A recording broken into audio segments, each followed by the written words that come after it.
Mirë se po takojmë sërish shikues të dashur. Në vazhdën e trajtimit të temave të ndryshme nga fusha e shëndetësisë, sot do të flasim për shëndetin mendor. Temë kjo që shpesh anashkalojmë, por që na prek të gjithëve në një mënyrë apo tjetër.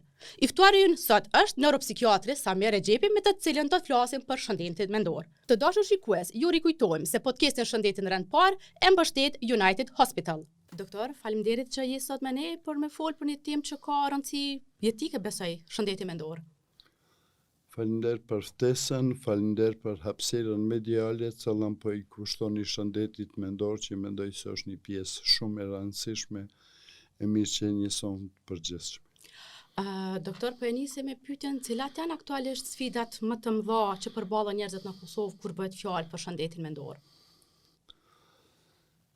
Jemi të prirur që për çdo problem tonin, çdo breng tonin, dëshpërim tonin, me fajsu shëndetin mendor. Por në fakt nuk do me thonë se një moment kur ne ndihemi keq, kur jem të dëshpëruar, kur jem zgënjur, kur jem të lumtur e kem frikë se ajo lumturi është më e madhe se normal, atëherë fillojmë me u brengos për shëndetin mendor tonin.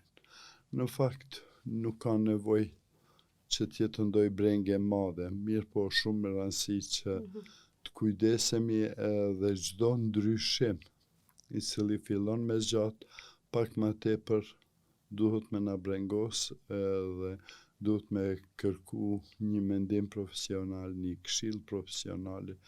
Thjesht profesionistët janë ata që na tregojnë se këto gjëra nuk janë për të brengosur, se është plotësisht normale me qenë dëshpëruar, me qenë zgënjur, me qenë të lumtur, me qenë pikëllum.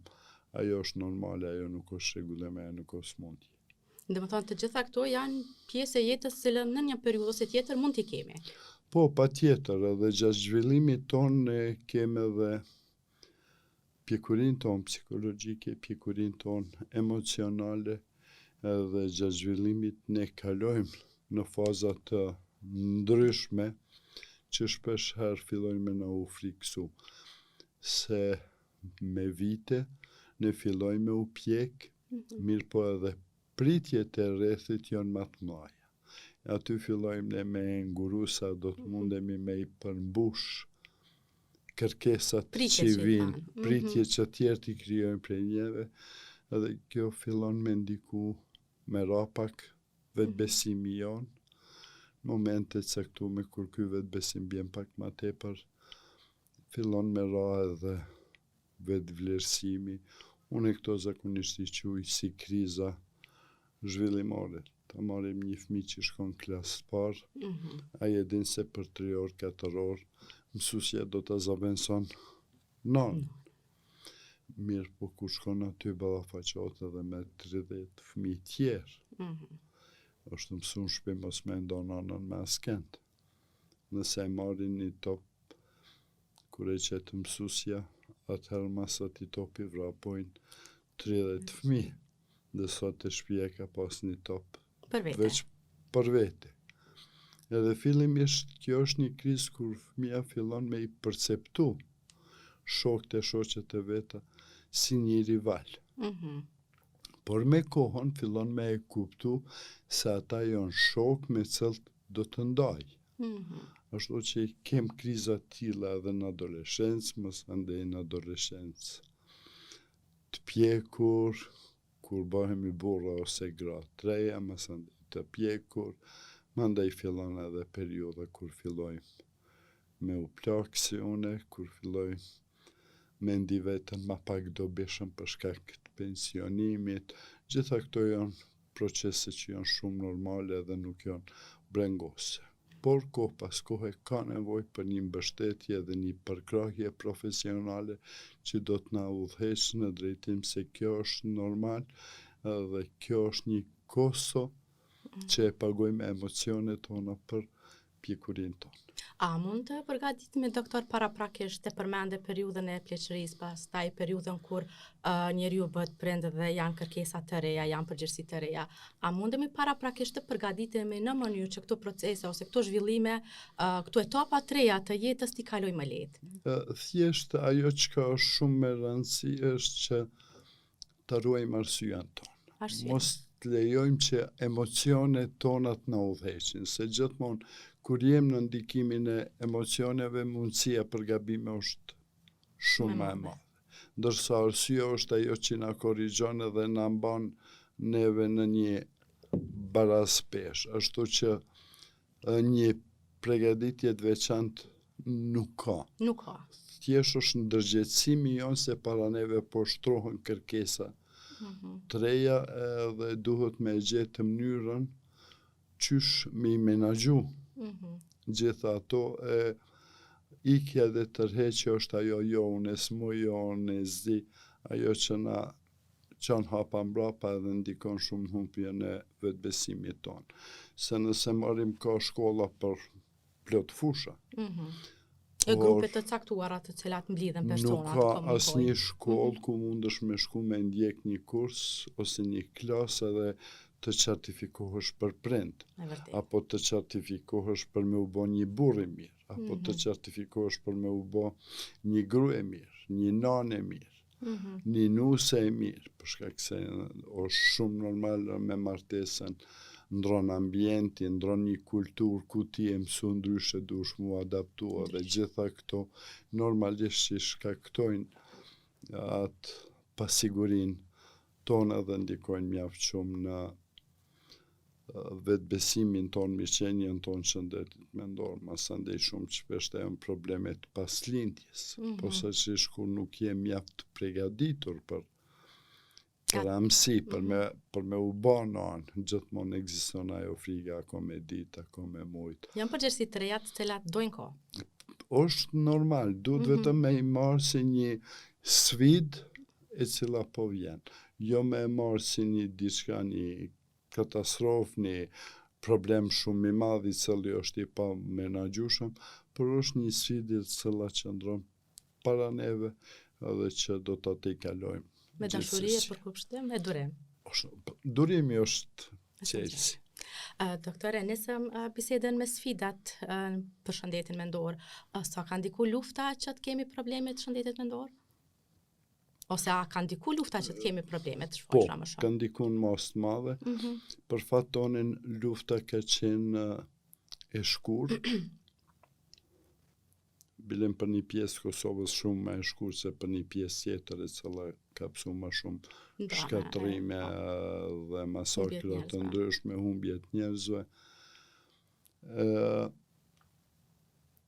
Është një problem se kem pas një numër shumë të vogël të punëtorëve shëndetësor, cilët janë marrë me shëndet mendor. Për shembull, psikologët kanë mujtë me u numëru në gishtat e një dore. Pas luftës. Pas luftës. Tash kemë vetëm në Prishtinë shumë më tepër kolegje që kanë psikologjinë si fushë e studimit. Mandej edhe numri i psikiatrëve në përgjithësi ka qenë shumë i vogël. Gjitha këto po i them për shkak se me njëherë mas lufte nuk i kena pas ato mundësi të trajtimit të mirëfillt të problemeve cilat kanë qenë si pasojë e stresit traumatik, edhe jena mësuar një farë mënyre me u ballafaqu vetë. Po e meta e çrregullimeve pas stresit traumatik është se ajo ka një karakter kronik. Dhe jo rallëherë pasojat e atij çrregullimit mund me fillu me u manifestu edhe shumë vjet më vonë. Pas luftës, shumë vjet më vonë. Ajo që ka qenë i vështirë për popullatën tonë është se pastaj erdhi edhe Covidi i cili na detyroi me u mbyll, mandej u shkaktu një frikë e madhe në popullat që qysh atëherë kom paralajmëru se edhe Covidi ka me i lanë pasojat e veta për shkak të vetëtecurisë, smundjes edhe panikut i cili u kriju. Në fakt është një panik global, nuk është veç të na. Doktor, si neuropsikiatër me përvojë të gjatë, a na tregon pak a shumë a jemi vedisu lidhur me shëndetin mendor, apo kërkojmë tashmë ndihmë më shumë se që kemi kërku më parë? Ajo që më pëlqen shumë është se numri I të rive gjithnjë ma tepër kanë atë guximin për me kërku një ndihmë profesionale sa I përket shëndetit mendor për dallim prej gjeneratave të vjetra ku niveli I stigmës është shumë më I lartë, po. Ende ekziston stigma sa I përket shëndetit mendor, por është diçka që nuk është vetëm te na, ajo është gati një problem botnor. Por është me rëndësi se vëdësimi, ndërgjegjësimi I të rive është shumë shkallë më të lartë se gjeneratat e mesme edhe na që jem ajo gjenerata e tretë. Kjo është shej shumë e mirë, se thjesht po mësohemi përderisa mundemi me I kushtu gjysore, 1 orë pamjes tonë, kem fillu të kujdesemi edhe për faktin se si po ndihemi, se edhe ajo është e rëndësishme, se vetëm me një baraspesh, me një ekuilibër të shëndetit fizik dhe shëndetit mendor, ne I gëzojmë një mirëqenie të përgjithshme. Cilla do prej këtyre është si në Terezi, cilla do prej këtyre që I merr një në anë të hjek pas veti edhe anën tjetër. Doktor, po dua ta di si mundem me dallu një person kur ka probleme të shëndetit mendor, qoftë ta mbështesim ose edhe ndonjëherë edhe vetë nëse kemi probleme të shëndetit mendor, kemi problem ta pranojmë. Si mund të vrejmë që diçka nuk është në rregull? Një prej indikatorëve shumë të rëndësishëm sa I përket shëndetit mendor është gjumi. Është gjumi. Po. Nëse shohim se po fillojmë me fjet ma gjatë, ose me vujt për gjumë, me fjet më pak. Mandej një indikator tjetër është edhe mënyra se si ushqehemi. Po marrim ushqim pa kontroll, ose po ushqehemi fare pak. Këto janë shenja që duhet me u pyet se gjithmonë ekziston një arsye. Pse? Nuk është një alarm për të friksu, por është një alarm për ndërgjegjësim edhe për një kujdes më të madh. Mandej shpesh në këtë dinamikën tonë të përditshme është ul mjaft shumë edhe pragu I durimit që mundi me e pa nëse ndalen edhe I kaloni 5 minuta para një semaforit, keni me e pa njerëzit e kanë një mungesë theksumit të durimit. Mandej edhe në komunikim, mandej edhe shumë më vështirë I pranojmë shakat, edhe shpesh I perceptojmë se dikush ku po shaka po tallet me neve. Nuk jem të prirun ta kuptojmë se diversiteti apo të menduarit të ndryshë është një begati, është një pasuri e një shoqërie e jo një mangësi apo diçka që provokon ndonjë konflikt. Këto janë ato shenjat kur ne duhet ta shohim, ose po e shohim një piklim kur e humbim një person të dashur. Ai ka ajo periudha e zi si ka fazat e veta në për cilat kalon, por nëse e shohim se ajo po zgjat më tepër se 6 muaj, atëherë është shumë e rëndësishme që të kërkohet një ndihmë profesionale. Ndihma profesionale nuk do me thonë me njëherë shërim, nuk do me thonë trajtim. Shumë shpesh mjafton që të jetë vetëm një mbështetje për te kalimin e një faze. Shumë shpesh e përsëriti, mësojmë çdo herë, e theksoj sa është e rëndësishme mbështetja e familjes. Familja është vendi ku ne e thithim atë energjinë për me mujtë me qenë funksional gjatë tërë kohës. Edhe kur e kem një familje mbështetëse, ajo është një lehtësim shumë më lehtë. Doktore, përmende gjumin, dhe më thonë elementin e pare përmende gjumin. A mund është pak më në detaje me na tregu rolin e gjumit në shëndetin mendor? A jemi të shkaktu dëm me qëndrim telefonatën? Si funksionojnë këto? Gjumi është thjesht shumë i nevojshëm për regenerimin e qelizave të trunit tonë. Kur ato se truni jo nuk pushon kur. Por kur intensiteti i punës është shumë ma i ullë. Sa i përket telefonave, teknologjisë, është një problem se po e çrregullojnë gjumin në mas të madhe. Fillimisht mungesa e gjumit filloj me undima të lodhën, por nëse ajo zgjat më tepër, atëherë më nuk është një lodhje, por është një molisje e tërë organizmit.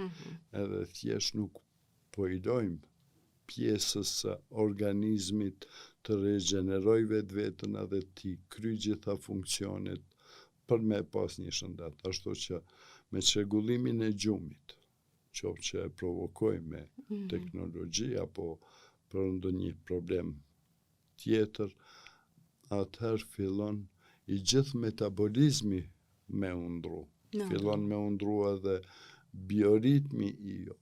Ashtu që është shumë normal që edhe në aspektin e shëndetit fizik me u paraqit probleme të shumta. Doktor, si ndikon stresi në shëndetin mendor, sidomos nëse përballemi me një stres kronik? Se flasim për stresin kronik, më tepër është prezent në vendet e punës. Për shkak se ne duhet me kuptu që një dozë e stresit është e nevojshme, se stresi në fakt është një generator i cili na vjen lëvizje.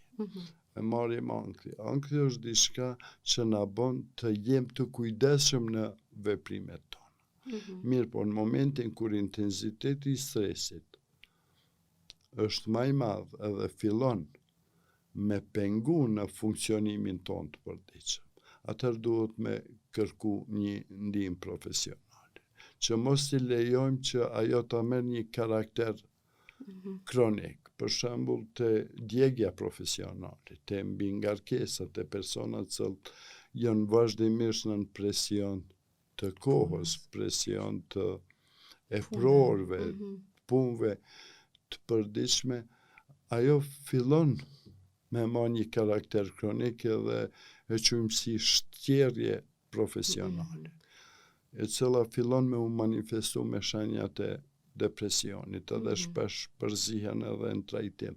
Mirë, po dallimi është në faktin se ne po e dim shkaktarin, ndërsa të depresionit kanjëherë dhe nuk mujmë me e gjetë shkaktarin.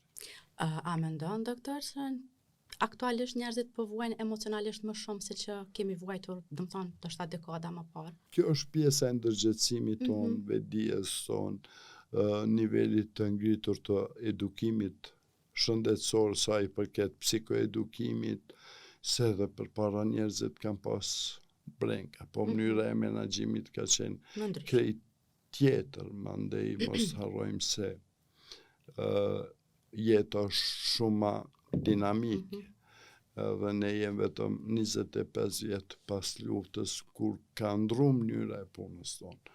Për shembull, unë kom punu edhe në kohën kur kem punu deri në 2-3. Jom kthy në shtëpi, kom marrë lindjen, jom shtri edhe vetë një pyetje ka qenë u bo dreka ajo.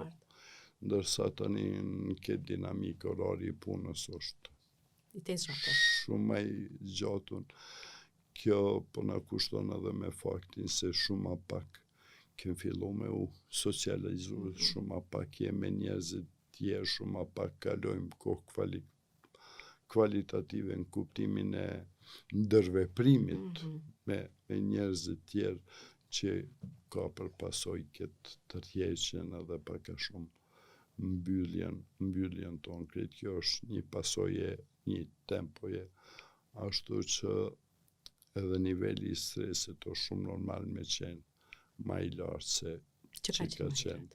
Mandej ka ndrua dhe mënyra e ushqimit, se një pjesë e madhe bazohen kryesisht në ushqim të shpejt, fast fooda jashtë e këto. Dhe gjitha këto po ndikojnë për me u ndru në si njerëz dhe për mënyrën tonë qysh po ushqehemi dhe qysh po funksionojmë.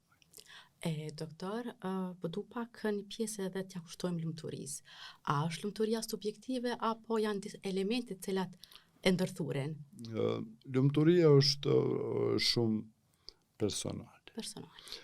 Për njerëzit që din me u knaq edhe me u gëzu në atë çka kanë, shumë ma letë përmbushun se lumturia thjesht është një manifestim i përmbushjes tonë individuale. Apo përmbushim në gjitha sferat edhe me u mundu me lanë sa ma pak boshllëqe brenda vetës. Njerëzit që nuk din me u knaq me atë çka kanë, ata kur nuk do të gjejnë diçka që do t'i bërë të lumtur, se kërkesat e ty janë të varrueshme dhe thjesht nuk din me gjetë atë kënaqësinë edhe lumturinë në asaj, në ato që kanë. Ata që din me i gëzu, ata vazhdojnë me kërku për ma tepër. Por ata që nuk din, ata nuk e gjejnë kur. Do më thonë, disa elemente një person mund të bëjnë të lumtun, po tjetrën jo. Jo, për atë është individuale, se disa persona kënaqen plotësisht me gjërat vogla, me imësira cilat në fakt e përbëjnë jetën, se gjërat e mëdha janë shumë ma të ralla. Edhe gjejnë lumturinë edhe përmbushjen e vetës edhe me ju knaq jetës. Atyre pak elementeve. Atyre pak, disa tjerë. Thjesht asgjë nuk i bën të lumtur në atë kuptim se janë vazhdimisht në kërkim të diçkafit ma tepër. Do më thonë kjo për bie që të kënaqemi me ato që e kemi, ta shijojmë këtë periudhë sa e kemi. Pa ditë me u knaq me ato që ka kem, nuk kemi ditë me vlerësu ato çfarë po synojmë. Shumë e saktë. Doktor, sëmundjet mendore, a janë të trashëguar apo jo? Ose a ka persona shembull që mund të kenë më shumë predispozita të kenë sëmundje mendore? Sëmundjet mendore, tash po flasim për sëmundjet, jo për shëndetin mendor. Po. Në një masë të madhe, për shembull, psikozat kronike, janë determinuar prej faktorit gjenetik, por nëse i kem dy prind me probleme, me sëmundje kronike mendore, atëherë gjasat që fëmijët e tyre të trashëgojnë janë shumë më të mëdha. Mirë po jo gjithmonë, se shumë letë ndodh që secili prej neve ta ketë një gjen i cili e përcakton një sëmundje mendore, por të jetë i fjetur. Edhe nuk e manifeston sëmundjen, por në momente caktume, në rrethana caktume mundet me u manifestu. E një prej problemeve shumë të mëdha është që këtë gjën të fjetur, sëmundjeve kronike psikiatrike, po e zgjon është marihuana. Se ajo ndodh që një individ nuk është manifestu kur shenja, por me përdorimin e marihuanës, ai po e zgjon edhe këtu është rreziku më i madh, ndaj kur hyn në sëmundje kronike, aty muj me i ndihmu individit që të funksionalizohet, por jo në atë kuptimin të shërohet plotësisht. Apo ka raste të tilla në Kosovë, doktor? Ka mjaft. Se numri i trive që po shfaqin shenja të çrregullimeve psikotike është mjaft i madh. Pikërisht, doktor, para se të kalojmë në bisedën lidhur me sëmundjet kryesore të shëndetit mendor, desha të flas pak për rrjetet sociale dhe lojrat tek trinj, ndikimin që kanë te trinjt. Janë mendimet e ndara. Mirë po e meta më e madhe e teknologjisë sot është tjetërsimi i trive, mungesa e socializimit, mungesa e ndërveprimit me bashk moshatar, që patjetër krijon probleme të shumta sa i përket shëndetit mendor. Disa lojna janë ato që e rrisin, e zhvillojnë kreativitetin e fëmijëve. por gjithmonë është në pyetja si me i caktu kufit. Mandej në një anë jem për drejtat e fëmijëve e krejt, në anën tjetër ne duhet kemi një kujdes shumë të madh se në rrjete sociale cëlt janë shokët, se po krijon shumë shpesh shoqëri virtuale. E një miqësi virtuale unë gjithmonë e përshkruaj veten ashtu si dëshiroj me e pa jo Çfarë jemi? Jo çfarë jemi. Mandej ka edhe manipulime me posaçërisht me moshat e reja të fëmijëve. Për fat mirë, te ne nuk është deri në atë mas qysh është vende tjera ma zhvillume, por kjo mjafton që t'jetë një alarm për neve të ndërgjetësohemi rreth asaj se sa kohë fëmijët po kalojnë para ekraneve dhe sa kohë fëmijët duhet të kalojnë në një shoqëri të vërtet. Për shembull, unë kom rrit kohën kur jam denona se kom najt pak ma tepër, kazat loja e futbollit pak ma tepër, edhe gjithmonë ka pas të shtëpia ose masa ose një zhurmë. Pse? E tash njësoj po krijohet ajo zhurmë, por pse s'po dalin? E jo pse po qëndrojnë ma tepër jashtë.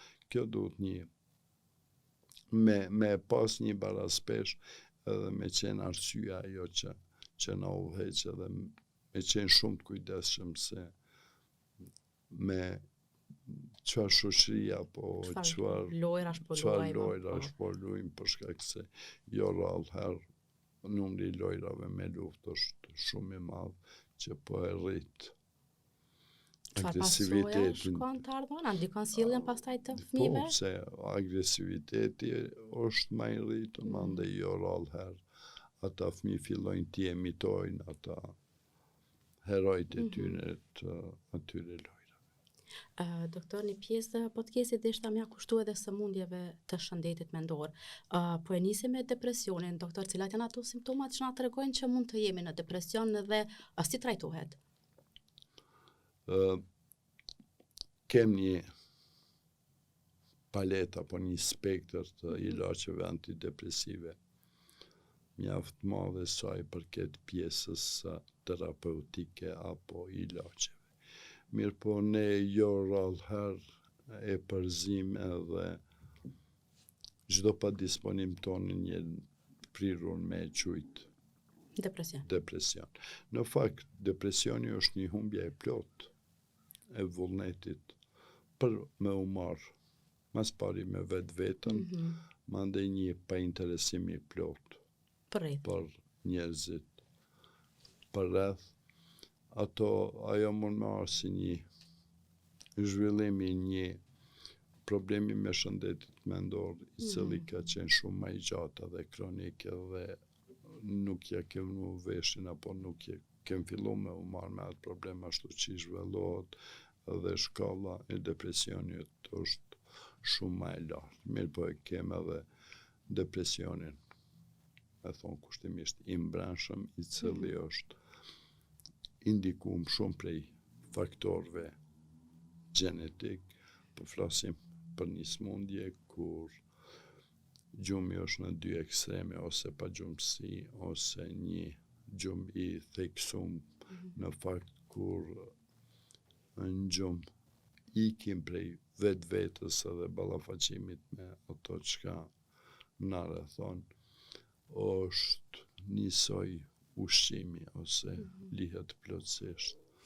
ose mirët pa kontroll, ka shumë pak komunikim me njerëzit për rreth, kryesisht kalon shumë kohë, i mbyllon vetë. Ka shpërthime të kopaskohshme të vajit, për cilat shpesh herë nuk din me i shpjegu. Mirë po, depresioni nuk trajtohet vetëm me ilaç. Është shumë me rëndësia dhe psikoterapia, e cila e ka në një farë mënyre për detyrë me i gjetë faktor të motivues të individi për reaktivizim, se nëse na mungon vullneti i individit për me të i kaluat gjendje, në tjertë i kem kot nuk mundem i vetë. As nuk e bojnë as ilaçet janë diçka që ndihmojnë që fillojnë me shty atë guri në lëvizje, por nuk janë se unë zakonisht e përdori shprehjen se ilaç për shpirt nuk kanë kutia. Por është një kombinim i këtyne dyjave sa i përket aspektit profesional. Qoftë që e kem psikiatrin me ilaçe dhe me një mbështetje psikoterapeutike, apo një bashkëpunim, se nuk ka shëndet mendor pa një bashkëpunim plot mes psikologëve dhe psikiatrëve. Asnjëri nuk mund me fitu luftën me smundje shëndetit mendor i vetëm, po duhet patjetër me qenë një ekip e cila punon. Mandej është aty edhe mbështetja e familjes, mas pari psikoedukimi i familjes për me mësu familjen se cila është mënyra më e mirë me mbështet dhe me përkra një familjar tonin smut. Kur flasim të psikozët, kem reakcione akute psikotike qoftë cilat ndodhin postpartale apo në situatet të vështirë që një individ e ka kalu. Ato personi e rimer vetëm plotësisht edhe ajo është vetëm një epizod gjatë jetës. Por kur flasim për psikozat kronike si skizofrenia, ato zakonisht fillojnë në moshat e reja dikun 16-18 vjeç me u manifestu. Ato e kanë atë kodin gjenetik i cili i prinë. Prap edhe aty ne si profesionista shëndetit mendor nuk duhet me u dorëzua dhe me u dëshpëru, por thjesht ne mundemi me bë shumë për funksionalizimin e një individi për me zhvillu një jetë të pavarur edhe thjesht edhe me qenë punësume edhe me punë. Por duhet vazhdimisht të ketë një mbikëqyrje profesionale se kohë pas kohe din smundja, simptomet me uria të savu. Cilat janë doktor ato simptoma që mund të ketë? Cilat? Mas pari fillojnë mendimet deluzive kur ne e shohim vetën si një mbërrim i deleguar për një mision të veçantë, qoftë nëse janë ato të përndjekjes, se gjitha antenat satelitore janë kthy kana dhe po na vëzhgojnë, apo kom pas një kliente e cila ka mendu se përmes poqave me rrym ajo vëzhgohet vazhdimisht. Këto janë ato idetë e marra. Mandej munden me qenë që shumë me halucinacione kur ata shohin ose kaftë të ndryshme ose persona që na tjerë si shohim, por për ta është një realitet. Dhe kjo është aty ku intervenohet me ilaçe deri në tejkalimin e këtyre simptomave. Këta persona janë më të ndihshëm, mjerisht kultura jonë është që shumë shpesh posaçërisht fëmijët me i ngacmu ata persona. Dhe për mua ata persona, nëse nuk ngacmohen, nuk paraqesin rrezik me përjashtime disa raste të cilat kanë qenë plotësisht lënë ose nuk janë trajtu fare, ata eskalojnë plotësisht edhe thjesht ata nuk janë të ndërgjegjshëm për veprimet e vet. Pikërisht në këtë linjë desha të pyes doktor, sjellja e tyre ka shi familjarëve?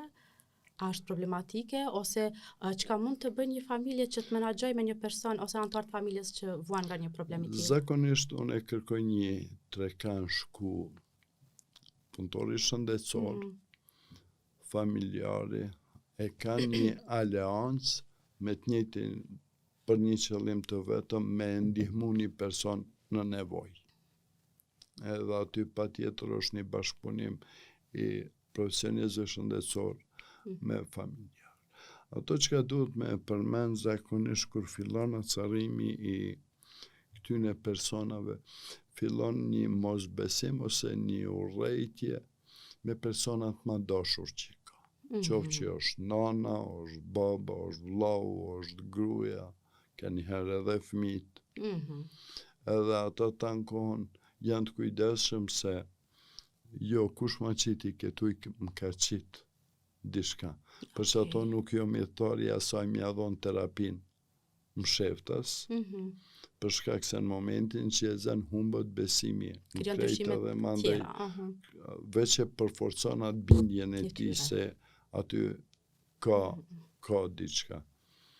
Mandej ju duket se po vazhgohen, po përcjellen, po krijohen aleanca kundër ti, ka mendime të ndryshme, edhe kjo është ajo që sa ma vonë intervenohet, shkalla e përkeqësimit të gjendjes është më e madhe, edhe mujnë me arë momente kur ma nuk mund me pas ndikim apo kur ka nevoj për një hospitalizim derisa personi qetësohet, mandej fillojmë gradualisht prap me u kthy nga të. Doktor, përveç genetikës, a dihet sakt pse shkakton këtë sëmundje? Apo janë faktorë të ndryshëm të cilat të kontrollojnë? Për sëmundje cila mbarët prej shumë faktorë. Qoftë prej atyne të mbrajshëm, qoftë prej faktorëve social,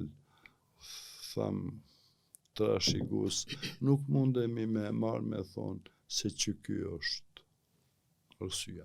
Shumë shpesh familjarët kur vinë dhe tregojnë për një antar të familjes, e marrin si një moment i caktuar, prej çetij momentit ka fillu qështu, qoftë që ka qenë naj ëndër, qoftë që ka qenë naj stresi përjetum, vërtet, por në fakt ato janë faktorë tjerë, aty është momenti kur është manifestuar dhe kur familjarët kanë fillu me e kuptu se mënyra e funksionimit ti dallon shumë prej antarëve tjerë. Doktor, deshta të flas pak edhe për çështjen e çrregullimit bipolar. Bukur shumë dëgjohet, megjithatë tek ne mendoj që pak flitet. A na tregon çka është ky çrregullim? Është një çrregullim ku ndrojnë fazat, kur e kem fazën manike dhe hipomanike, kur personat një periudhë caktuar kohore janë shumë depresiv, të tërhjekun dhe thjesht e kanë atë pasqyrën klinike të një depresioni. Ndërsa faza tjetër është kur ata janë hiperaktiv, kur janë të pandalshëm në atë kuptimin, disponushëm, bilem bidisponim, jo rallëherë, edhe këto faza e ka ciklicitetin e vetë, smundja prej fazës në fazë.